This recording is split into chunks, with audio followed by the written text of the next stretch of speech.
doesn't want to graduate from Group 3, and then he's an assistant, teaching assistant to Group 1. Let me invite Dr. Gayatri Raman to share. Thank you. My most loving sidums to all of you parents, and a most humbling side welcome to all of the new parents and all the children that we see here already. And Jyoti, Pranesh, thank you for entrusting me to say a few words as a current SSE student. SSE parent. I feel like I'm a student. That's how much of a ripple effect it has. So I have two children. One is almost 18 and a senior in high school. Abhi and Anshul actually pretty much grew up. And Abhi, I just have to pause and say, Mahesh and I used to carpool the boys. And we would have conversations in the car, right? Like on SSE Teaching's life application, and where I've seen you, both of you, just grow up in 4 years, it's like my own son. So I'm so proud of you, and no doubt you're gonna go, Swami's grace, far, far, far. It's wonderful. And I have a second, my daughter's gonna be 15 and a sophomore in high school. So as a current SSE parent, the impact that it's had is really seeing how the children have changed. At first, when we first started, it is hard. It's every Sunday, you have to get them up, we have to get up, it's our one day to sleep in. But after the first few months, it becomes a part of you. It becomes your breath. And when you start to see the children change, and these kids face, and I was raised here, I was born in India but raised here, and just getting a glimpse of what these kids must be going through at school, the level of judgment, the level of hardships, the competition, it's overwhelming. And not all that information comes back to us as parents naturally, right? And one thing that I found is they don't feel safe any place outside. Who are they going to go talk to, right? It's very hard for them to open up. And what I did find after the first couple years in both the kids in SSE, they have a family here. And these teachers, every single one of you in the blue shirts, every single aunties, the uncles that are here, they pick these children up as if it's their own. There's no judgment in this family, none. These kids are accepted at the level of where they're at. And then these teachers grab them, hug them, hold on to them and say, let's go. Yeah, I see more in you. And the belief in them, because as parents, it's very overwhelming for us, right? I mean, you got to get them ready, you have to manage this in the household, and if you're working and trying to deal with the kids' emotions, especially as they get into the teenage years, it's very overwhelming. But that's where we have that structure of support. As Swami is our mother and father, of course, but you have this entire family that's sitting here that says, hey, listen, I'm here. Do you need me to do something for the kids? Okay. Do you need food? Do you need me to help them with this application? Are they having a hard time? Let me talk to them. They won't open up to you, but let me try. And they have, for both, at least personally, for both of the kids. That's the biggest thing that I've seen, and it makes us as parents feel like we can go to anybody here and vent out our frustrations or ask for whatever help that we may need, because we're all going through our hard times, right? And it's all in this cyclical phases, but we get through it with the support. And the other thing that really I have not seen anywhere else, and I was raised here in St. Louis for 40 plus years, is when the kids have the idea. So let's say Anshul, for example, he's my creative one. He's the one that wants to go do everything. He approached the teachers and said, hey, can the group of friends, Abhi and Vishnu, and can we write the play for Swami's 90th? And the teachers, without one shred of hesitation, said, okay. I'm sure they were pulling their hair outs back, behind the scenes, but they didn't let the kids see that. They're like, yes, here's your deadline, here's your discipline, here's what you need to get done. And these kids did it. They wrote the play. And whether it's, having the kids come back as a teacher, things that have never maybe have been done. And if the children want to, or playing instruments, our devotional coordinators are amazing. If these kids play an instrument that's never been played, bring it, right? So that's, and again, that has such an effect over on the whole entire family, the conversations that take place at home, and their thought process that happens, their ability to navigate against these tides of the force that they're facing outside. And Abhi, as you guys all get into college, we don't know what's going to come up, but SSE program, the Sai family, with Swami's grace and blessing, have instilled that life preserver in these kids. And as an SSE parent, it's just a blessing that any parent can be really bestowed upon. And I hope to come back in a couple years and start teaching. So that's hats off to all of you teachers and parents for upholding this program, for all the tremendous hard work that you do. So that's my story, and I have any questions if you guys. Thank you. New family members, welcome to this journey. We are boarding a train, and this is a train full of love. It's a train that's going to help you in everything you do. Please don't take it lightly. You have come to a place where you board this train, where your children and you are going to be transformed to make you better individuals, to bring that love and the light in you, that which is latent within you. We said, as Jyoti introduced me, that my children started SSE from group 1 and all the way through. I used to just occasionally bring my children to SSE. Manisha did all the work. She was the devotee, and here I am standing today doing all these things. When my children were in SSE, when they first started, I was running my business, never had time for all these things. You take care of the kids, and I'm going to be doing my thing. I got to look after work, and I got to do this, and I got to do that. This journey taught me something very important. It transformed me from I to we. I don't exist, I hope not, in this journey, but it's helped me to see things very differently. It's helped put me on this train, given me a family like unlike anything I've experienced. I've got a huge family, but my side family to me is most important. Sometimes people wonder, why do you say that? Do you not love your family? And I say, I spend most of my time with my side family. This is my home. And this is where I was born in my spiritual awakening. So there's a lot here to gain and garner. But you have to take that step with your children. This is not about just transforming your children. The process is you're going to grow with your children. As you heard Gayatri talk, as you heard all the SSE teachers talk, when we come here or whatever, these are experiences that we have. So what this family does is that it strengthens you, it gives you the support you need. A lot of you grew up in India or wherever, and so you had a family, you had an extended family in this village or this small town, and you had all these people around you. Now here you come to the US or wherever, and you are now just a smaller unit. There's no support structure. And this is where the center and the people at the center, like-minded people, help each other on this journey. Okay, so we're all there. There's nobody high, there's nobody low. Everybody is the same. There's no judgment on people. And you will find that which is latent in you will come out through this program. Your children would, and you would. It'll make you stronger individuals. So welcome to this train. I have seen my children transform into these beautiful human beings. But again, this is a journey. Will they always have a perfect life? No. They're going to stumble. They're going to go through things. But the tools that they learned at SSE is going to help them through this. They are mindful students, so that even through life, they will understand, and they do understand, that there's another perspective to things. Nothing is absolute in when you're thinking about things.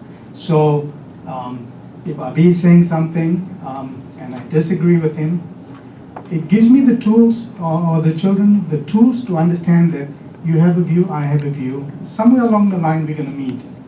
We're going to understand each other. And you can respect the person's views, just because you see the perspective they're coming from, because not everybody's reality is the same.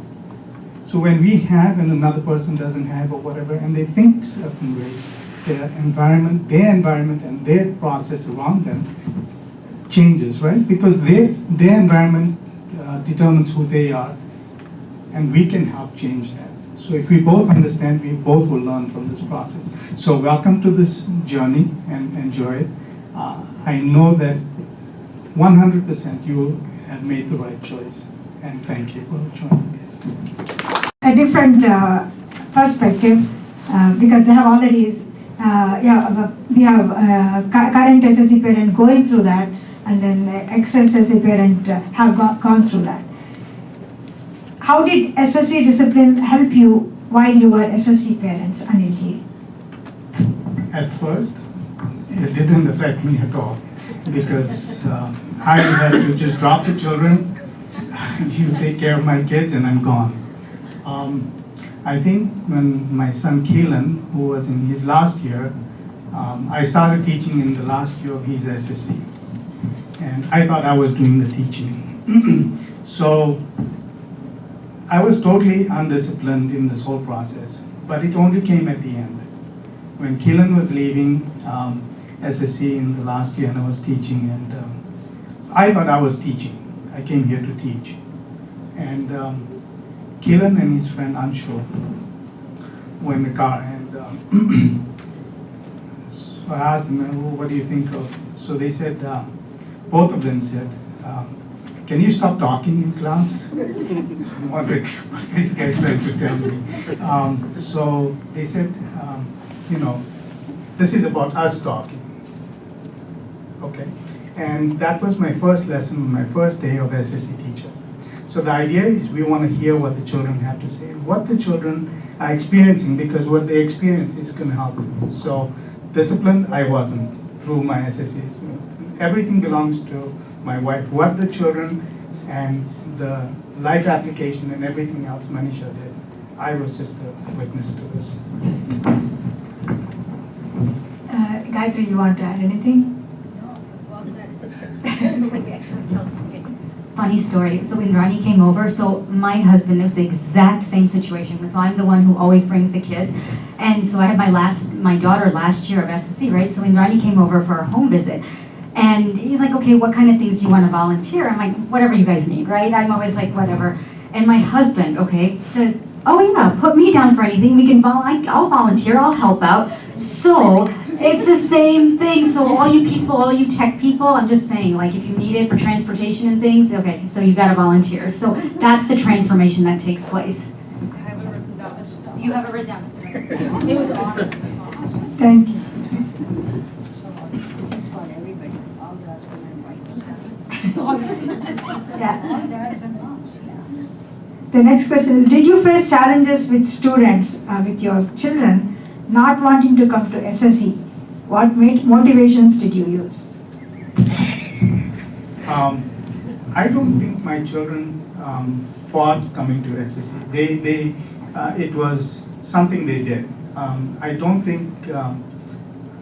remember them saying they don't want to go here, because they had a family they belonged to. They were at the center. It was a big part of their life. So they always look forward to coming to Friday Buttons and SSE. Occasionally, sometimes they want to go to something else that happens. But most of the time it was more about being with their family, where they were comfortable, where they were loved and accepted for who they are as beings. Gayatri. Oh, what I made should. you, sorry, go ahead. What made you opt to become a teacher after so many years of not just coming and dropping them and going back? I think this was a process. So even while I used to only drop them, I used to be involved with, for the retreat, they needed somebody to drive people back and forth and things like that. And so I used to go to these retreat committee meetings, etc. But there was a point where, so every year I pick up these people from the airport, and so we had a van and bring these people to the airport. And so in the car they'd ask me, did you have any experiences or anything like that of Swami? And I'd say, no, I'm not a devotee, my wife is a devotee, I'm just driving. And so they'd stop talking to me. So I said, that's fine. And so I go to the retreat and hear the speaker, and the speaker talks about all these values and this and that and everything else. He doesn't talk about the miracles or whatever. And so then on the way back also it's still the same thing, because non-devotee, no problem, like anyway. So my experience from that whole thing was that, are you listening to what your Swami is telling you? Because all the speakers are talking, everything that I'm reading and hearing is about these 5 values. I wasn't hearing it. So at a retreat committee meeting, I opened my mouth and I said, I think you people all come here and all you want to talk about is the experiences, but nobody wants to listen to the message. And so I was forced at that situation to start making a change, right? Because I opened my mouth. So that's how it ended up that, there's a teacher's training and now here it is. So I was put at task and I took it, and there was a training at, I think, Indrani's house, and a couple trainings that I took, and so it helped me. It was just, he made it possible, right? I just want to respond to the question you asked him, whether how hard it was. Sometimes do they say they don't want to come to the class and stuff, because I was a mom as well as a teacher. So I got that experience, because that time I got so angry, but when I became a teacher, I noticed how teachers, it's for all the teachers, we have to be very creative, very smiling faced, very sweet, very open. If we come and also giving some big lecture about some kind of technical thing, nobody you can win. That is, I found out, because that's the problem my daughter experienced. When Josh was in this SSE, she used to come home and cry. So I said, why? I don't want to go. And my husband, all the more, he was saying, don't send her there. If SSE is not giving the happiness, the child is not going there. I'm not blaming on anybody, because these are all new teachers. None of them are here now. So I felt that that's a lesson to me too, that we cannot show our finger there. If teachers are boring, why should the child has to be face the penalty for it? If we have some problem with our home, fighting, shouting and stuff, when we cannot come to the class. That is the teacher thing. So I just have one comment to add. I've not had a single day that either one of my kids have said they don't want to go to SSE. Not a single day from the time they started. And thanks to all the teachers. So, go ahead. I know. Usually here the kids are there growing very fast. They are very independent when they are becoming the high school. So usually they are doing a lot of mistakes, definitely. So how do you treat them? How do you advise them? Or no, actually they don't need any advice. So how do you manage their situation when they are doing some mistakes, not major mistakes? So do you leave them to learn the lesson? Okay, so life is an experience, right? So we can protect our children as much as we want. So up to 18, you kind of have that mask around them, so you have the shield around your family to protect them from anything that happens. Then comes 18, right? The adults, and you'll notice it a little before 18. And so they have to experience some things, and then you can talk about it. Because the way the program works, and I think it gives you the platform where the children can be open about it. So make sure the communication with the child is also open. You'll notice differences, and you can talk about it, because they are growing, they are changing. But their experiences, let them experience that you don't want them to, but they have to experience it to know what is good or bad. You can say it's hard. You can say it's hard, don't touch, hard, don't touch. But until they don't touch, they won't know what hard feels like. So it's almost like that. So you let them experience it, but also be mindful of it. In between, you might want to just kind of say, remember, what you learned or whatever. So you can still go back and interject and guide them, but ultimately, until they don't experience it, they'll never be able to really feel what it's like. Can you answer the same question? Okay, so what I've noticed is that a lot of times as we get older. For some reason, we don't want to listen to parents anymore. And so if they tell us, hey, like we know it's wrong, but then they tell, like you teach the lesson to them, we don't want to listen. I don't know, for some reason, it must be some ego thing. But that's why like you come to SSE and then it's easier to tell other people that aren't your parents about the problem, and the teacher's always like so helpful, like because it's a family, everybody's like always helping each other. So that's what I've noticed. Okay, one thing I forgot to add to Abhi's is that, so we, right now I'm sitting here as a parent, right? So as a parent, we have a certain perspective. But remember that the children have an SSE family, right? So they have peers, they have young adults, they have group 4 students, they have a lot of people in between that they can talk to. Their lines of communications are already open. They know how to reach out to people. The older ones will recognize what's going on. The older ones will recognize what's going on and they dare to help you. There's a relationship, right? So this whole thing is a family. We on this train together. There's lots of people around there. Right now you look at the room's full of people of different backgrounds, right? We all have different experiences, and all these experiences put together are going to help raise this. Can you imagine if you didn't have this here, where would you go? I mean, it's like, it's a support group, right? Each one of us teachers have had our children through this program. So we've experienced that. And those parents that are also looking at it, like Gayatri does different things now, right, with other parents. So these are all experiences that we bring to our family and we make them stronger. So my point of view is that's the only thing. We don't want to judge the kids. I want to help them, not judge it. Raji, let me see if I can help you, give it to you from a perspective of a parent being raised here. So here's the thing. This is just a reflection of what my parents did also. You know, back then it wasn't a structured SSE program. It was more of the religious puja sort of upbringing. But as I sit here and when I look at what these kids are going through, I'm telling you, half of the information is not coming back to us. And that's okay. That's like what Baya said, is that they need to be able to experience that. But the most important thing is not to judge these kids. They're going to be at a place where they can be. They may not be the straight A students. They're not going to go to these perfect schools. You know what? They may be failing this and that, or they may not be the best in music, dance, whatever X, Y, and Z that we have stereotyped the kids, and myself included, right? Because we're facing so much of the pressure from the parent peers. Imagine a school of 2,500 where, 30% in Asians, 34, almost 40%, half of the school is Asians. Can you imagine these little minds, the daunting task of just staying afloat?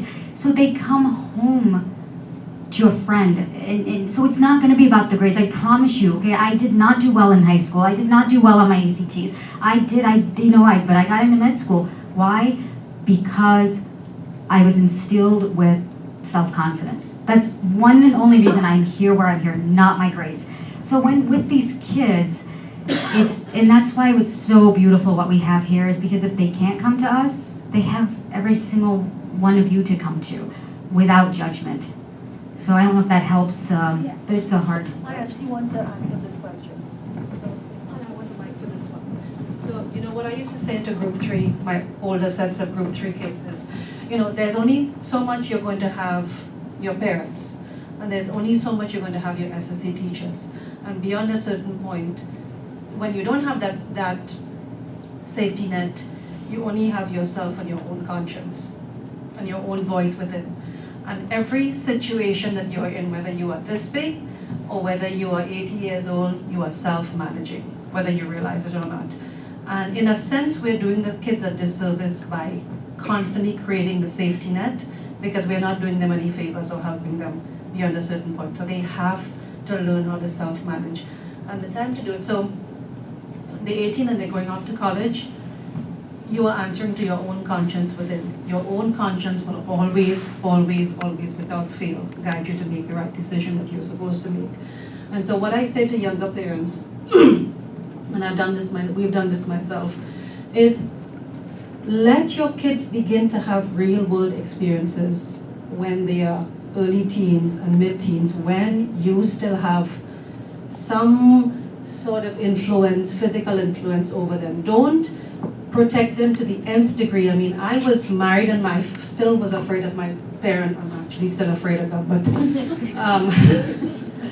you know what I'm saying? Let them begin to have real world experiences when they're under your care, where you can still watch them and help to manage them and catch them.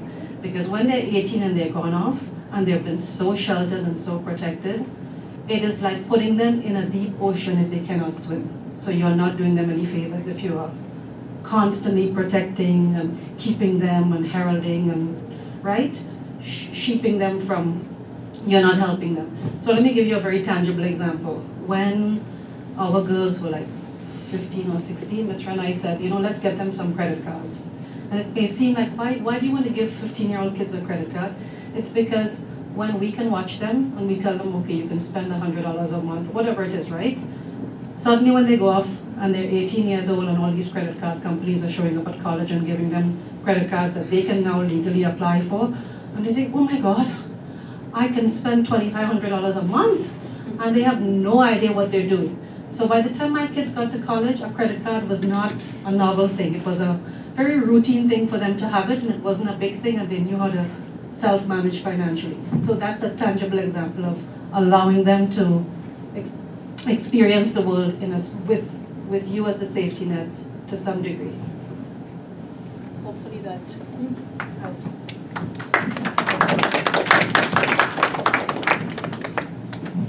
Thanks, Indrani, Gayatri and Anarji. And I have just one more question, and of course you can have as many questions as you want. How important do you think it is to be role models or lead by example?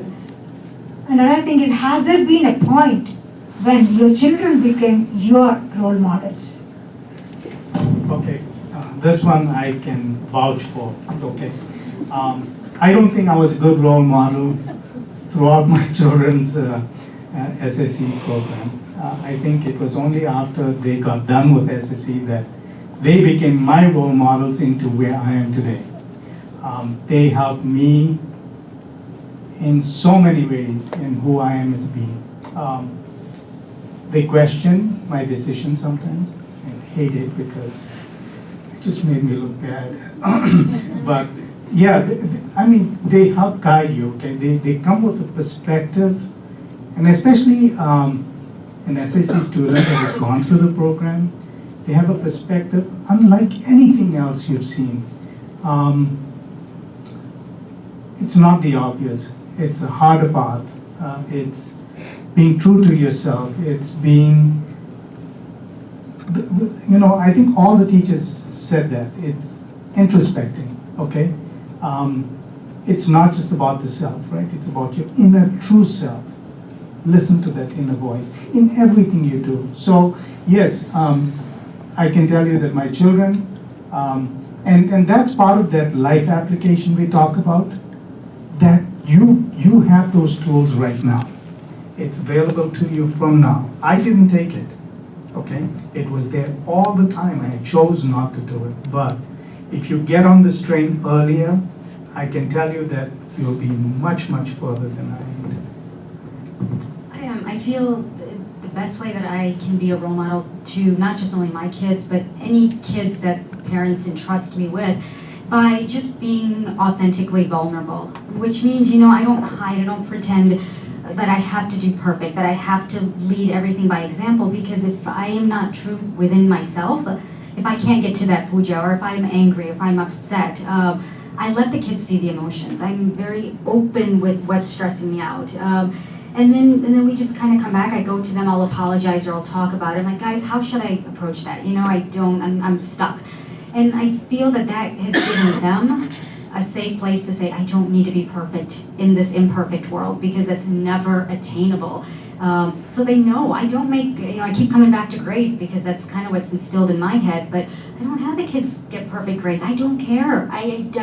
But what I do want them to do, did you put in 108%? Okay, if your 108% results in a C, okay, let's see if we can push a little bit more. But if not, okay, doesn't make you any less. And instilling that self-confidence within ourselves by saying we don't have to try to reach for a place that doesn't even exist when it exists right here. And bringing it back in, bringing the kids back in, I feel like it's kind of the best that I can do. But I'm learning too. Like we said, it's all a journey, right? So. Last question. So here's an attempt at a summarizing question. What tangibly is the role of the parent in SSE? So, the way that I've been to SSE and the way that I always looked at it was that there are 168 hours in a week, and I get 2 hours at SSE. So the remaining 166 hours, what do I do as a student? And what can a parent do to interface with the program from a very practical point of view to continue the education beyond the time that's spent together here in the center? The maxim up here, love all, serve all, right? So the children come to SSE, and this is a holistic approach, right? So it combines the teacher, the parent, and the child. This is a little triangle that we have. And that triangle, as strong as it is, each component. So if we ask the children to do service or be helpful or be kind, what is your role as a parent? To go back and reinforce that value, right? So when they come home with that life application of doing service, somebody calls you and says, I need some help, and you say, oh, I'm too busy and I can't really help. What do you think the child learns from that process?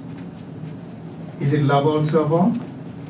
If they know you had the ability to go and help and you didn't, that's what the child learns. So reinforce that. Be what the change you want to see in your child too. You can't just expect one thing to happen where they come for 2 hours to SSE and then expect that program just to take over. Be that exemplar. Okay, the more involved you become in the center, there's tons of ways you can help and tons of ways that you can even serve. But if you're not serving and you're not doing, how do you expect your child to come back through this year? Luckily, Manisha was there to hold these children up. If it was looking at a dad like this that only cared for himself, it wouldn't happen. So be that change you want to see, because it'll come from you. If you're not there to help them with this, it's not going to happen. Does it answer? That's up to everybody. Absolutely. Thank you. Let me just add one layer. So I've been with the program for a very long time, and what I've noticed is that the parents who get very involved with not only the program but the whole center and all of the activities, and it becomes really a core part of the family, those are the kids that I truly see blossom and take everything to heart. And if you come and you're sort of peripheral, then the kids come and that's exactly how they are in the program and as they move on, right? So your involvement is really critical.